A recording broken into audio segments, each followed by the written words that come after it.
However, the AIOCD data in Q4 showed a growth of 2% for Eris, which was on account of a high base in the cardiometabolic and VMN segments in quarter 4 of the previous year. We had 2 new launches in the quarter, namely Zayo, our brand for sacubitril and valsartan, an important product for managing heart failure, and Bricet, our launch in the CNS segment for the treatment of epilepsy. This is in addition to several other important launches we did during the year. After a gap of several years, we launched more than 10 new products including combinations in FY21. As may be expected, these new products, until they ramp up to a reasonable scale, bring with them an increased cost of goods sold. As a result, standalone gross margins in quarter 4 were at 80.5% versus 85.7% for the same period previous year. We expect the gross margins to start ramping up starting the current quarter as the new products ramp up in scale and we are able to start realizing volume benefits in procurement and manufacturing. The consolidated gross margin for quarter 4 stood at 78.3% versus 85.1% in quarter 4 of the last year. Our quarter 4 standalone EBITDA margin expanded by 486 basis points to 36.6% versus 31.7% last year. Our quarter 4 consolidated EBITDA margin expanded by 290 basis points to 34% compared to 31.1% last year. This expansion was driven by 2 factors: a 15% increase in MR productivity during the year and pandemic-driven cost savings. Our consolidated effective tax rate for Q4 was 19.5% of PBT, higher than 8.5% in Q4 of last year, as the contribution to Guwahati to our quarter 4 sales was relatively lower compared to the full year contribution, which is at 74. So we had a significantly higher proportion of third-party production in quarter 4. Standalone net profit for quarter 4 was 69.35 crores, which is a growth of 25.8%. Consolidated net profit for the quarter was at rupees 68.2 crores, up by 21.3% year on year. Now I will recap the highlights for the full year FY21. FY21 was a game changer for the company, wherein we registered robust improvement across all operating and financial parameters. We were able to harness the power of our fundamental business pillars, that is leadership brands in chronic super specialty, a strong cash flow generating business model, a debt-free balance sheet, and our consistent focus on operational excellence to successfully navigate what has been one of the most challenging environments ever. Our business model of building strong and sustainable brands paid us rich dividends during this year, during the pandemic period, when MR doctor interactions have been severely constrained. The prescriber preference shifted to established incumbent brands during this period. This has augured well for us, with 7 out of our top 15 mother brands being ranked among the top 5 in their respective categories. We made a seamless transition to the digital era in FY21 with the conduction of more than 2,500 digital interactions covering more than 36,000 medical practitioners. We continue to maintain leadership in prescription ranks with super specialists.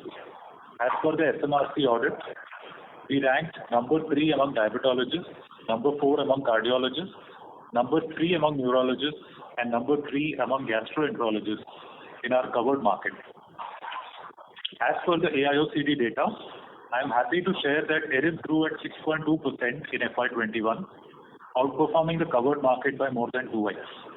This is the third consecutive year of Eris outperforming the covered market and the Indian pharma market. We had 5 significant new product launches this year. The first of them is Gluxit, our offering in the strategically important dapagliflozin molecule, which is an SGLT2 inhibitor in oral diabetes care. This was among the first generic versions of dapagliflozin to be launched.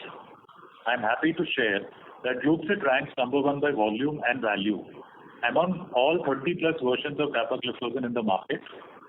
The brand ranks number 1 by volume and number 3 by value, including the innovator brands. Gluxit showed an exit run rate of 2.5 crores per month sales in March 21. Our other new launch, which is called ZAC-D, is a unique combination of zinc and vitamins A, C, and D in a convenient once-a-day chewable tablet. Rivalto was our launch in the recently off-patent rivaroxaban molecule in the anti-thrombotic segment. I spoke about Bricet and Zayo earlier.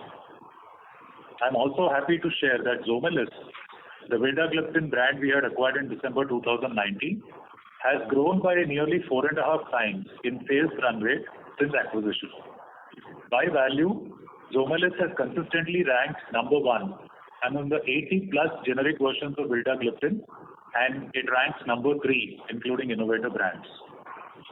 Zomelis' market share in value terms has increased from 7.3% in December 19 to 10.9% in March 21 among the generics. Zomelis had an exit sales run rate of rupees 4.4 crores in March. We have also reduced the COGS of Zomelis by more than 500 basis points on account of manufacturing efficiencies at our Guwahati facility.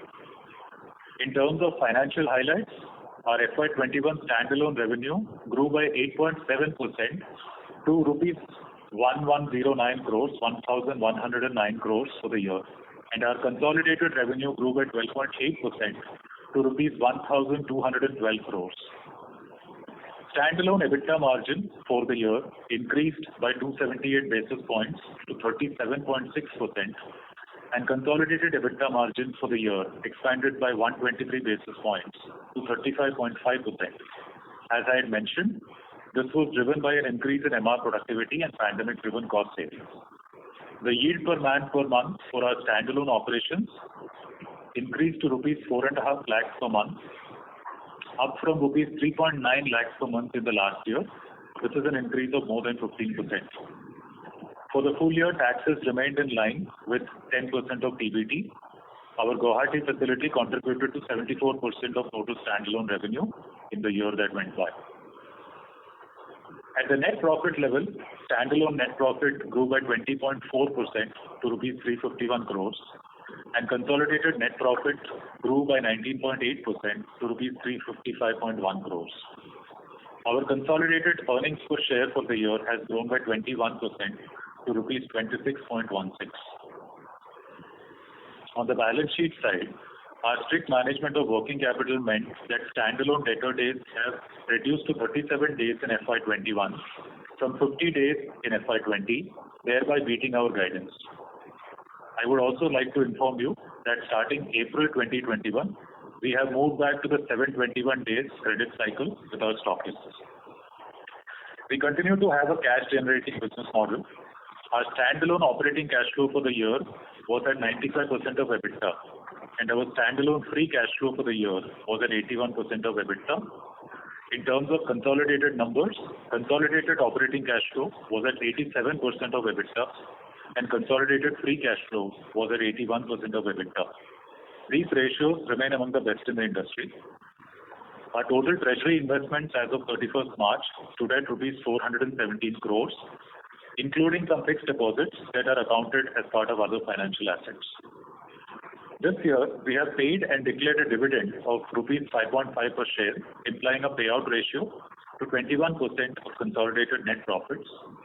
Going forward, we intend to share a minimum 20% of our net profits with shareholders as dividends on a yearly basis. FY21 has kickstarted the next leg of organic growth momentum at Eris, which is expected to be maintained well into the future in the next 3-4 years. There are several factors contributing to this outlook. Firstly, we have a rich pipeline of new product launches driven by upcoming patent expirations in the cardiometabolic and allied segments. Secondly, our market standing in diabetes enables us to take the lead in the management of post-COVID early onset diabetes, also referred to as unmasking of diabetes. Gluxit and Zomelis are highly strategic products for us in this regard. Thirdly, we are expanding our coverage of cardiologists and consulting physicians by up to 50% in the next 2 years. In addition, we are making investments in technology in order to further improve our sales productivity. We have recently launched a product called Zomelis SG, which is basically a combination of Vildagliptin and Rimogliflozin in the diabetes space. That is from Glenmark. the product remogliflozin has been licensed from Glenmark. In order to complement some of these organic growth initiatives, we continue to look for high return opportunities in licensing and by way of acquisitions. So that was a summary of the quarter and the year's performance from our side. Now we are open to take questions. Thank you very much. We will now begin the question and answer session. Anyone who wishes to ask a question may press star and 1 on their touchtone telephone.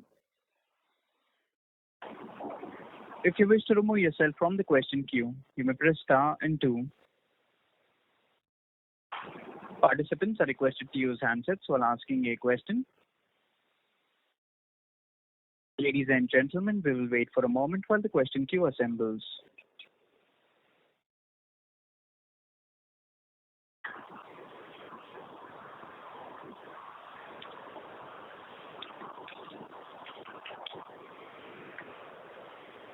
The first question is from the line of Prakash Agarwal from Axis Capital. Please go ahead. Yeah, hi. Thanks for the opportunity. So first question, a couple of questions actually. On the gross margin side, so the gross margin both on standalone and consolidated has gone down. Plus we also see the staff cost also going down. So while you have maintained your EBITDA margin or improved, but it is coming at the cost of gross margin. Is there any one-off and how do we see that going forward? And same is the case with staff cost, please. So let me take the question on gross margin first, Prakash. The base business, which is basically the regular products that are big brands, our top 15 brands. If I take that as a continuing portfolio, that portfolio has a gross margin in excess of 85%, right? So on a quarter-on-quarter basis, the impact that you see is basically a function of how much third-party production has accounted for in the quarter, because third-party production comes with a lower, gross margin, which is why we continue to, do as much production as in-house as possible. So in quarter 4, a couple of things happened. One is that, whenever we launch new products, the typical trend is that, we get the new products typically through third parties, and we launch those products. And then, as those products scale up over time, we pull the production in-house. And there are several such examples, of that in the past. A third-party product, which is a new product, goes through a cycle where it may start at a very low COGS, but, and then eventually it comes into the system and the COGS comes up to, near corporate average levels. And we have several examples of products where, let's say, over the last 1 year, the COGS have improved. In some cases it is 1,000 basis points, in some cases it's 2,000 basis points. In fact, we have one product, where the COGS has improved from 65% to 30%. So this is a natural progression of new products in our system. And in quarter 4, the salience of new products was higher. So that is one part of the reason. And the second part is basically, by mid-February, it was becoming very clear to us that, this COVID second wave is turning out to be a big monster. And, having gone through the experience of last year, we just wanted to be extra cautious and not place the complete production load on our Guwahati facility.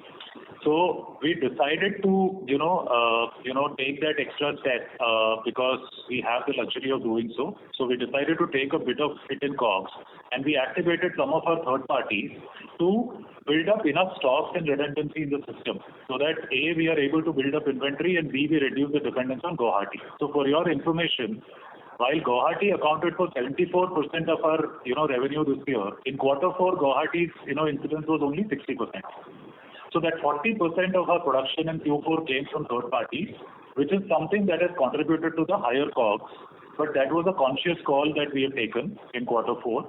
And, we are, it is something that will bounce back, right in this quarter, because for the month of April, Guwahati was, back to being 80% of our sales.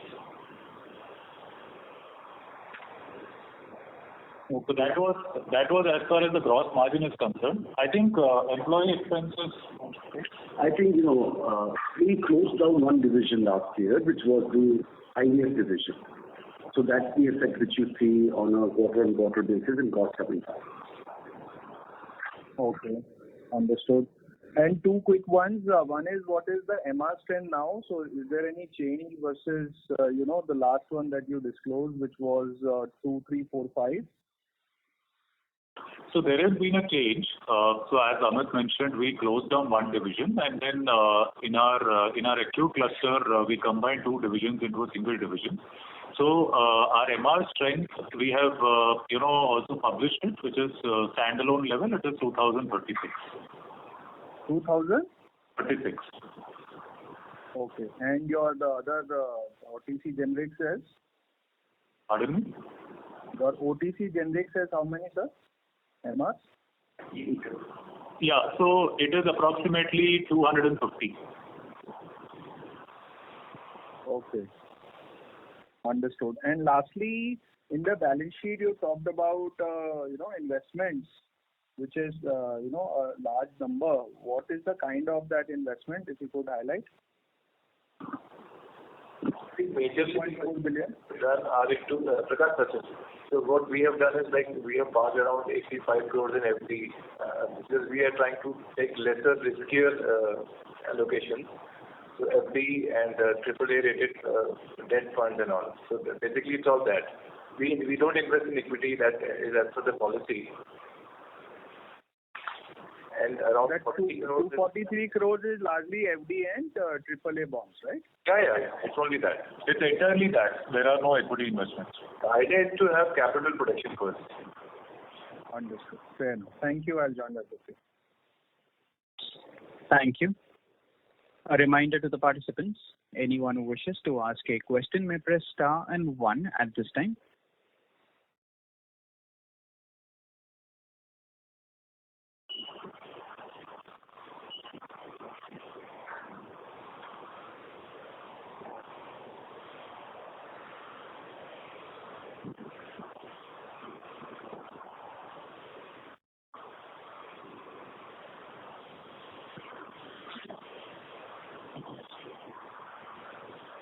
The next question is from the line of Abdul Puranwala from Anand Rathi. Please go ahead.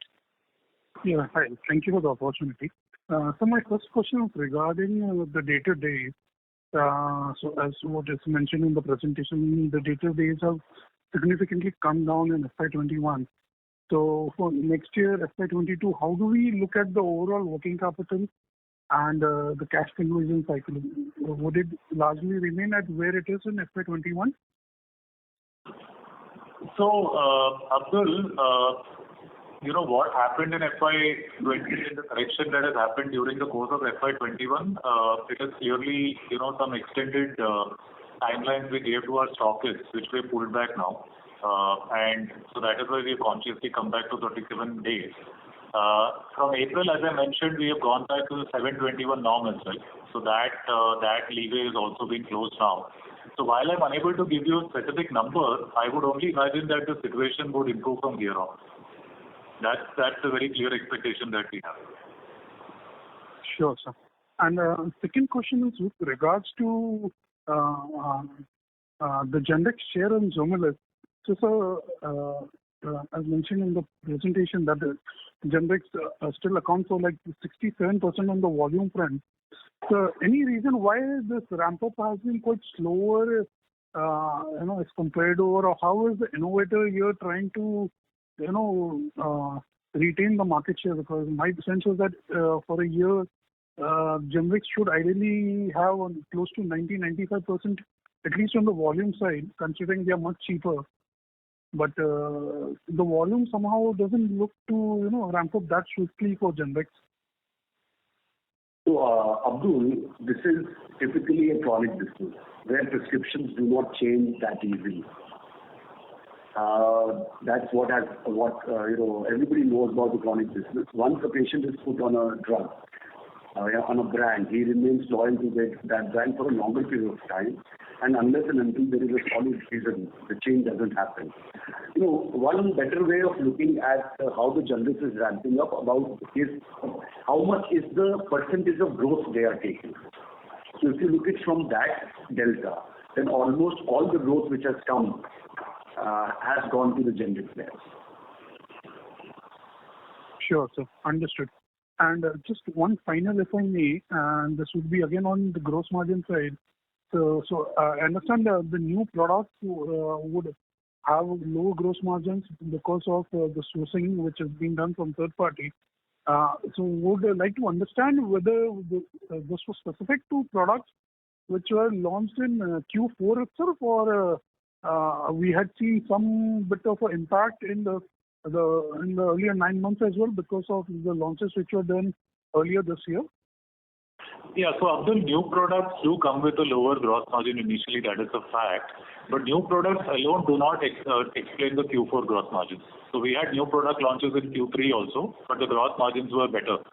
In Q4, as I explained, we had a dual impact. One was the new products, and the second aspect was that we consciously sourced more from third parties, even in our regular products, because of the upcoming lockdown and so on. It was clear that there are going to be hindrances. So we thought it is wise to take a bit of a haircut and not place the complete load on Guwahati. So even in our regular products, there was a step up in third-party sourcing, which is why our third-party component in Q4 was 40%. So it's a dual effect, and it was a conscious call. Understood. Sure, sir. Thank you for answering my questions. Thank you. A reminder to the participants, anyone who wishes to ask a question may press star and 1 at this time.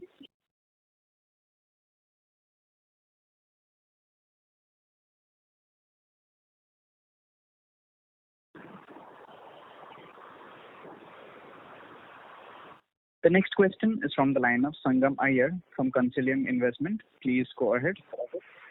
Yeah, hi. Thanks for the opportunity. Actually, I missed the early part of the call a little bit. So, I just provided... Sorry to interrupt. Your voice is breaking up. Is it audible now?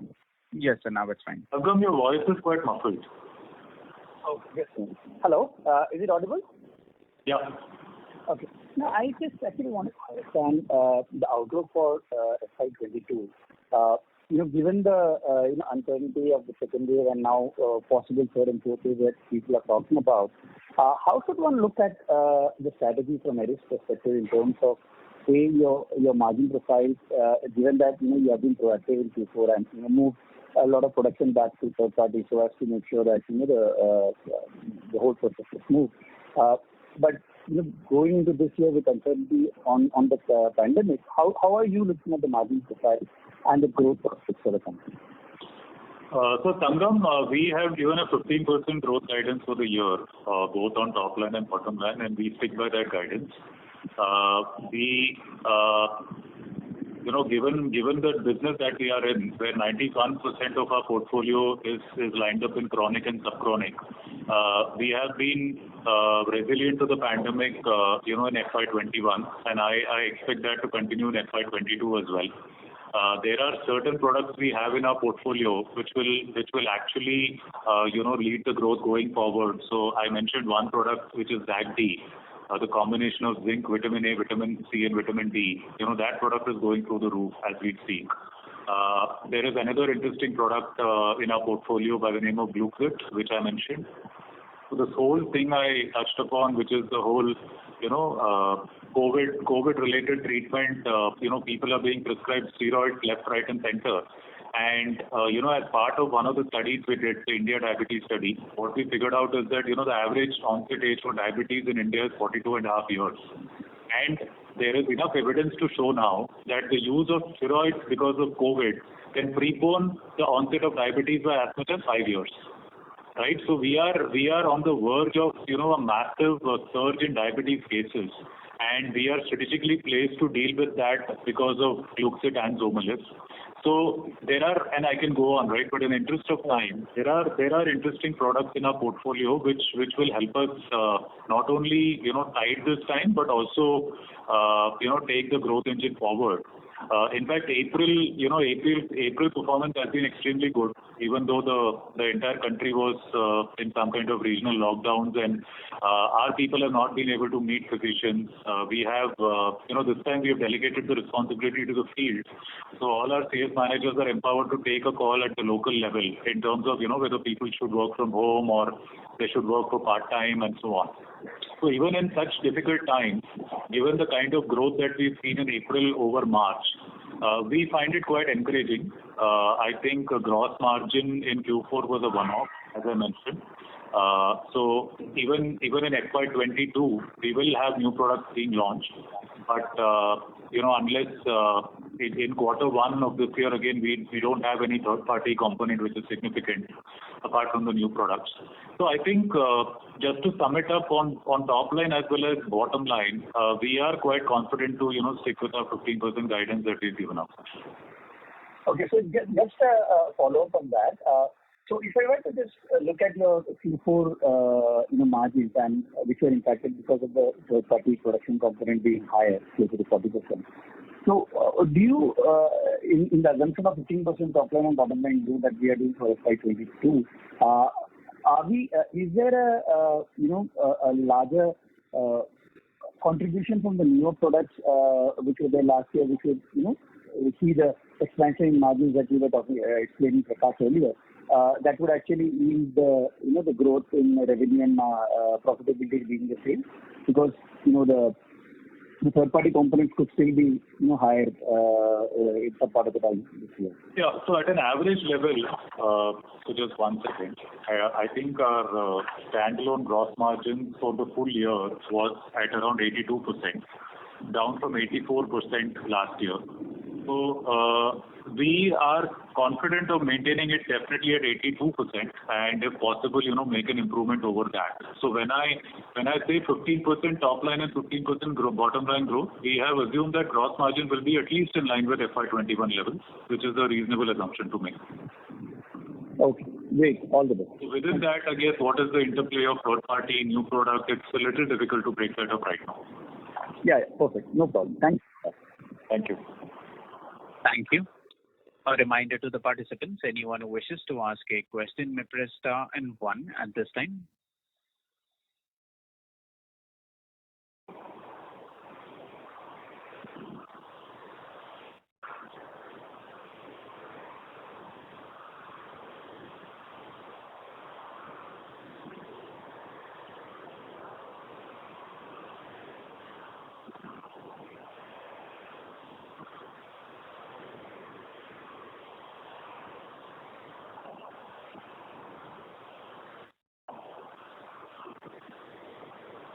Participants, to ask a question may press star and 1 now.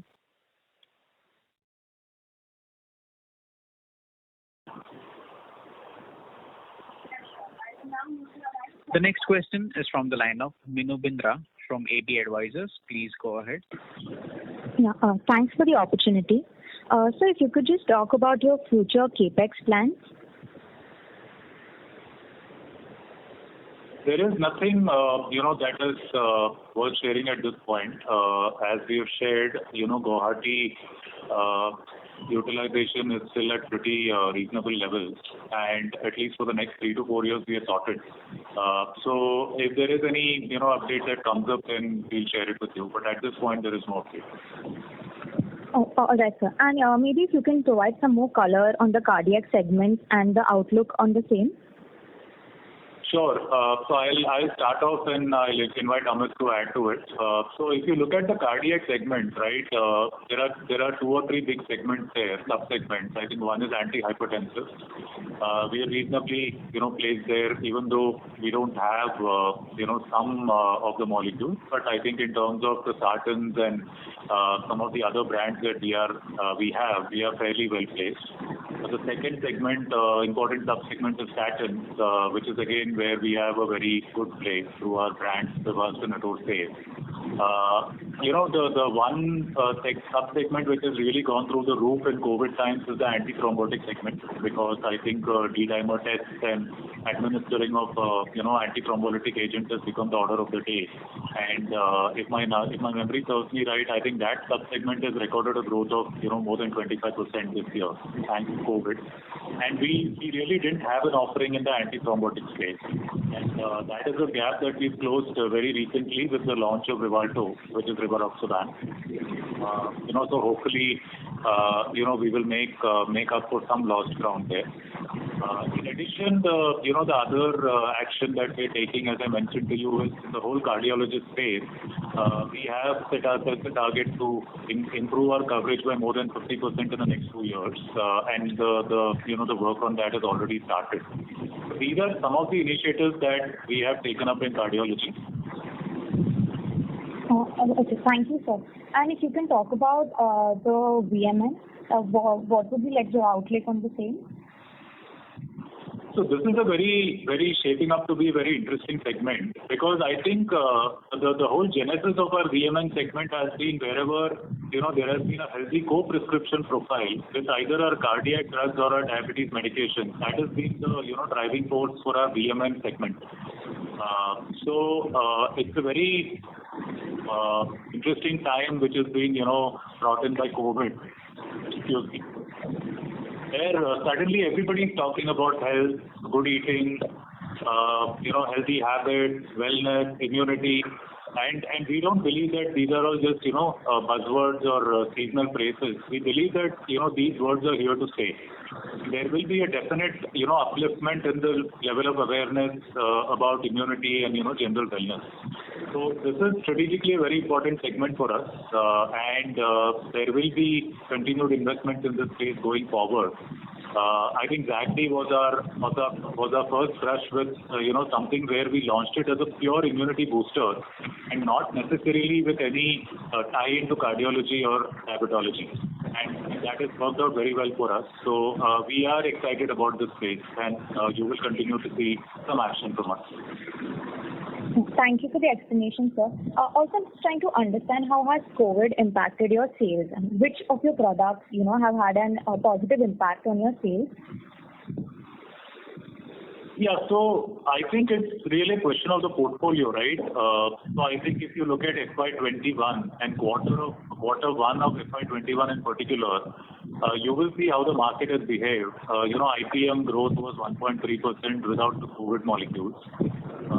The chronic cardiometabolic VMN, they continued with their 8 to 10% growth. It was the acute therapies, the primary care therapies that took a severe beating and went into a very low base. Our portfolio being 91% in chronic and subchronic was fairly resilient during this period. But then if you look at the April data, you will see that the reversing is playing out. So chronic will still grow at 8, 9, 10, maybe 12% this year. The acute therapies, their base has been completely destroyed. So if you look at the March data, you are seeing 51% growth for the IPM, which is completely driven by acute.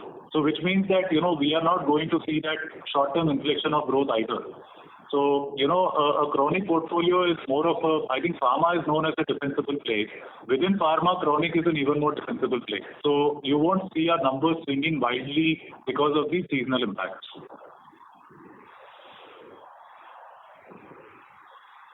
I hope that answers your question.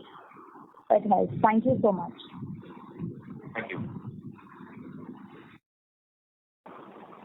Thank you. The next question is from the line of Utsav Mehta from Edelweiss. Please go ahead. Hi, good afternoon, gentlemen. Thanks for taking my question. What is the net cash position that we have on our books at the end of the year? So we have a treasury of 415 crores, 417 crores to be precise, as of 31st March. Okay. So my question is that that's a pretty significant amount. It's almost like a year worth of EBITDA now. Since we have no major plans for CapEx, any sense on what we intend to do with so much cash? So there is a clarification that we provided on the dividend policy, and it will be formalized soon, that we have an approval to, from the board also to maintain a dividend payout ratio of 20%. So that is, one clarification. Apart from that, I think, even though there is no budgeted use on the table, but in the overall scheme of things, having 350 crores of cash is, we don't think of it as, having a huge cash balance, because we are acquisitive. Zomelis has worked extremely well for us. Strides deal has also gone very well for us. I think Renerve, which is the flagship brand, it has grown at a 17% CAGR since acquisition, after absorbing a 7% hit on account of GST. So I think Renerve is close to 135-140 crores per annum now. Given the background of all these successes, our confidence is extremely high in terms of being able to take on further deals and derive value from them. So if you look at one good size acquisition, then suddenly that 300-350 crores of cash starts looking like a modest number. So I think given how we have grown, given how we are looking to create value, I think this is something that we're comfortable carrying with for the near term. Understood. Second question on APIs availability and prices. Broadly, I understand that we're not in the acute segment, but any sense on whether API availability or pricing is a challenge right now? It has not been a challenge, and I must say that our procurement team has done a really commendable job last year. I think this wave 2 of COVID is far less challenging than wave 1 in many respects, because now we have learned how to deal with it. But even during the wave 1,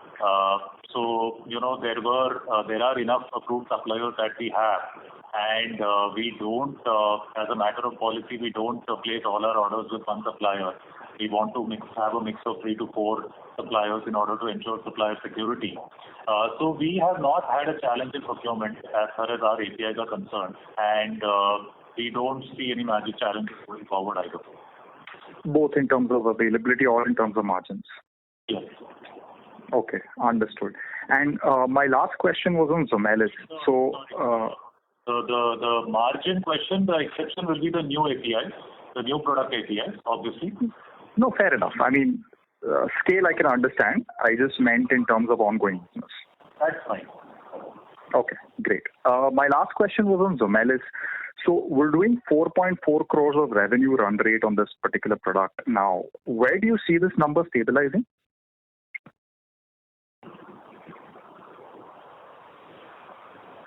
So it's a little difficult to say where it will end up at stabilize or end up at the end of the year, because this product is still in a growth phase.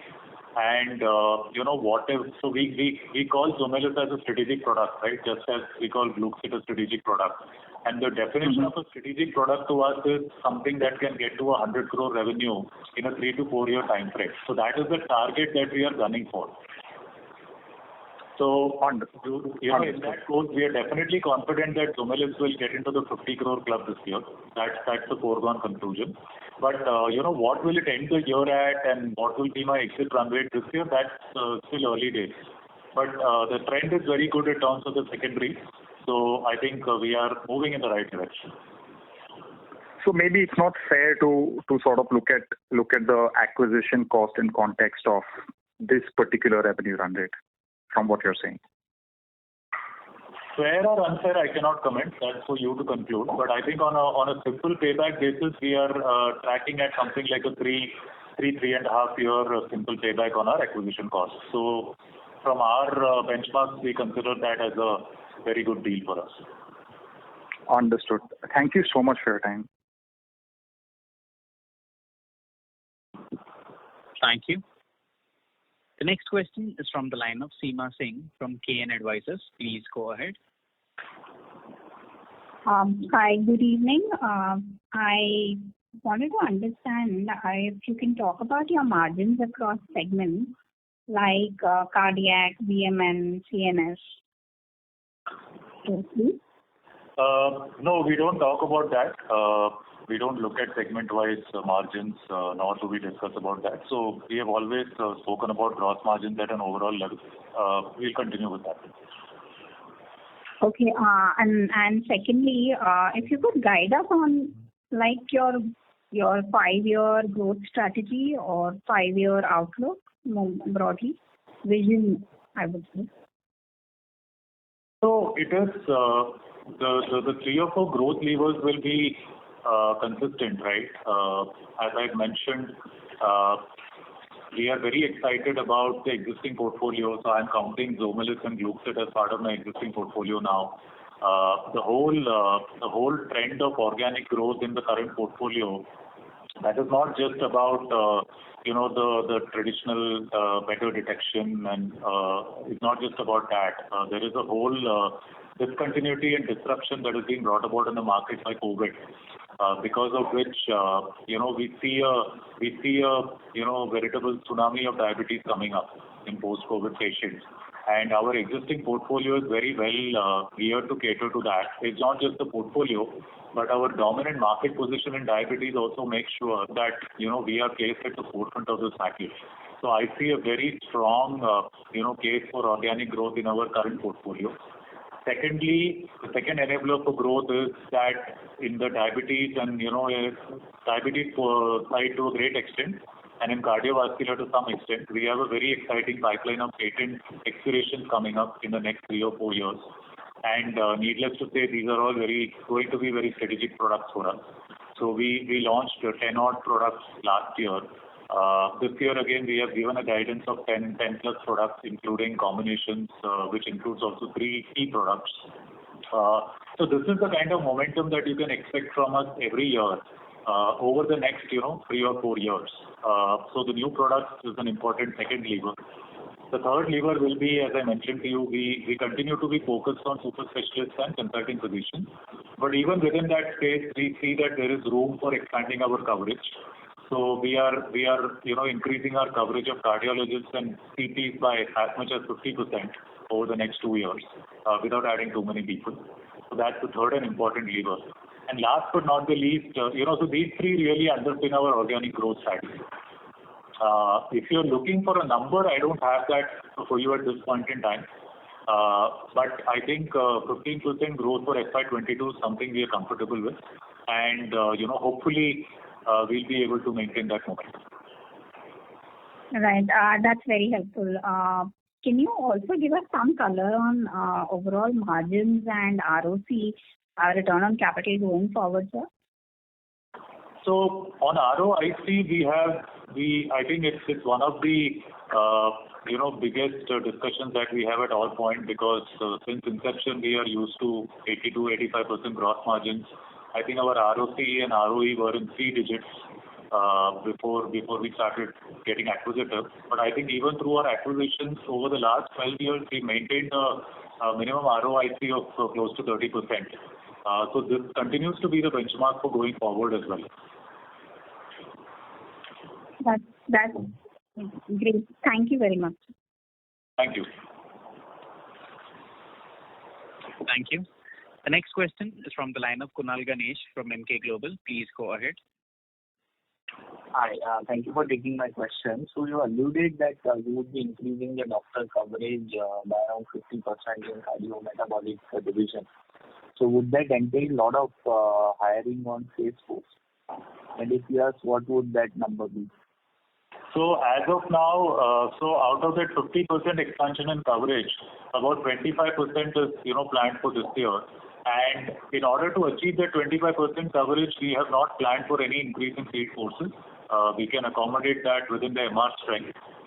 So if at all we expand field force, for us, it is either driven by a new product acquisition. So like last year we acquired Zomelis, so we created a division in order to house Zomelis. That is something that you can't plan for. And the second trigger for us to create a new division is if we realize that some of our brands are not getting enough focus. So we have to take out 1 or 2 brands and put it in a new division. That is the other trigger. So our trigger for new division is usually a product trigger. It's never a doctor coverage kind of a trigger. So we have not planned any increase in field force this year because of that enhanced coverage. Sure. Thank you. Thank you. A reminder to the participants, anyone who wishes to ask a question may press star and one at this time.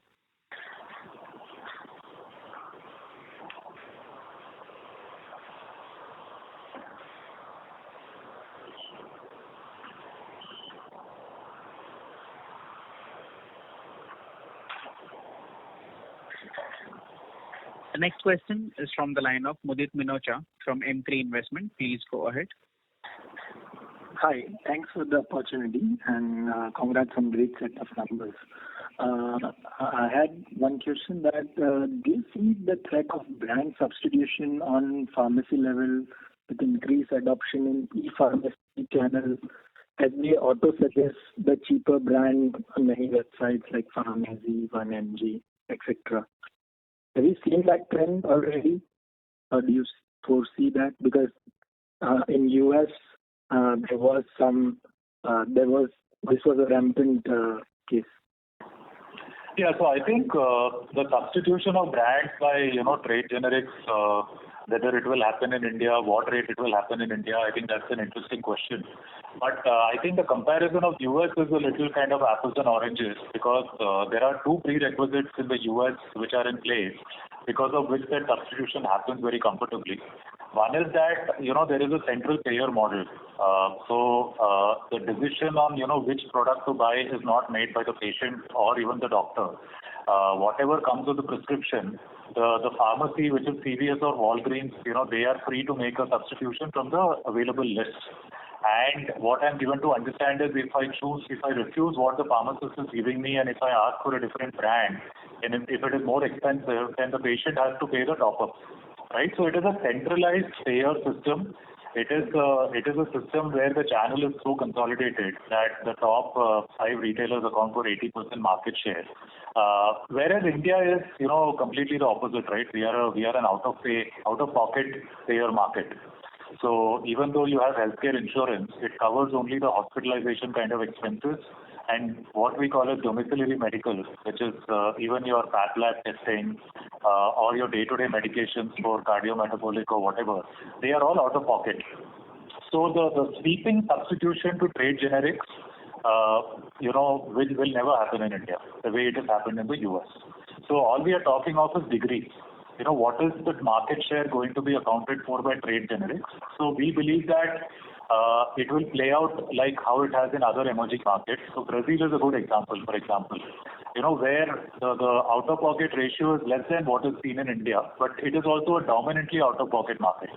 So trade generics have made an inroad of maybe up to 15% of the market, but not more than that. So we also see similar kind of numbers in India. Trade generics is definitely a factor, but at the end of the day, the doctor's prescription is paramount, right? And this is not a cost game. When you have severe infection, when you have hypertension, when you have diabetes, it is not about getting the cheapest pill on the market.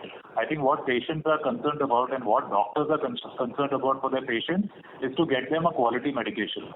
And so the prescriptions are going to be based on the companies and whose reputations the doctors are able to trust.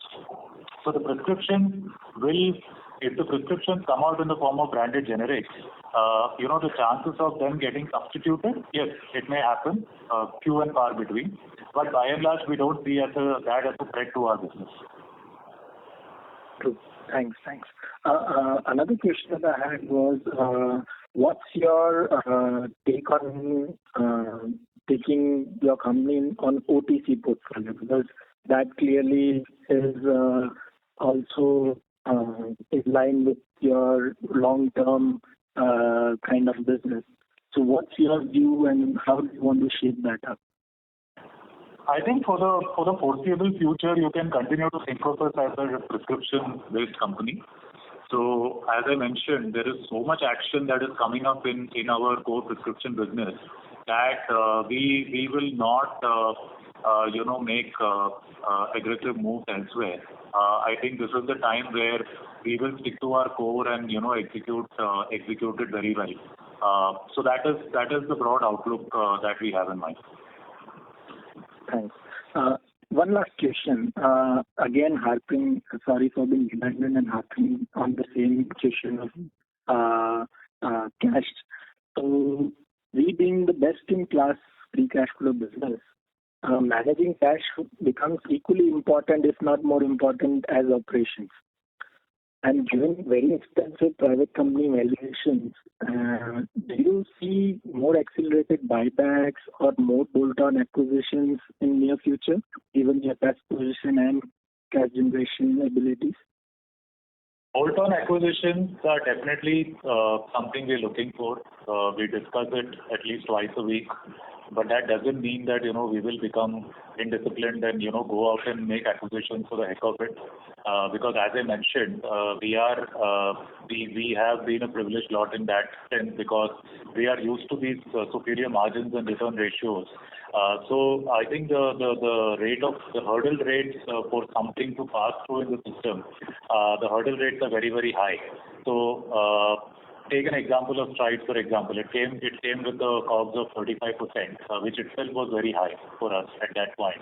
But we brought it down from 35% to less than 18% now. That's a different story. That is how we derive the synergies. But that is pretty much that's a very, very high COGS for us if we look at from an acquisition candidate. So we will continue to be disciplined in terms of high margin, high return businesses, and as something that can close a portfolio gap. That would be my number one preference when I'm looking at acquisition. Not buying turnover for the sake of it. That's great to hear. Congrats again, and all the best for the future. Thanks. Thank you. Thank you. The next question is a follow-up from the line of Sangam Iyer from Consilium Investment. Please go ahead. Yeah. Hi. Just a small follow-up. Wanted to clarify the guidance of 15% revenue growth. It doesn't factor in any new inorganic acquisition of products during the course of the year, right? Yeah. This is pure organic growth. We would not be in a position to speculate on inorganic growth. Got it. Thank you. That's all. Thank you. As there are no further questions, I now hand the conference over to Mr. V. Krishnakumar for closing comments. Over to you, sir. Thank you all for your participation. I would like to summarize now.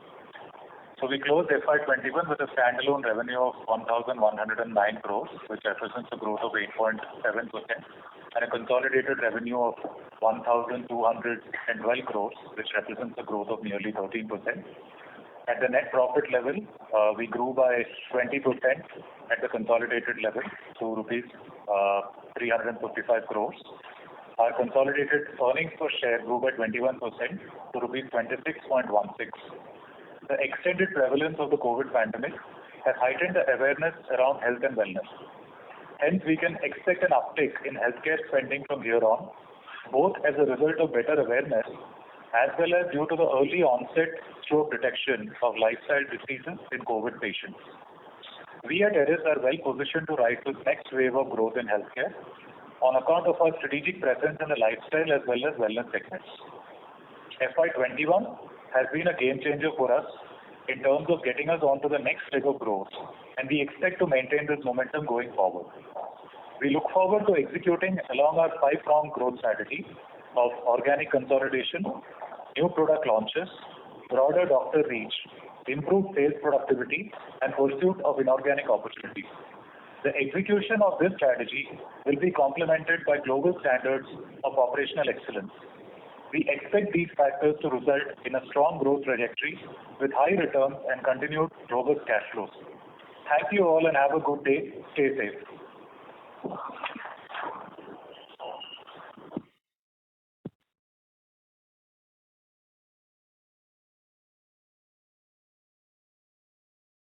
Thank you.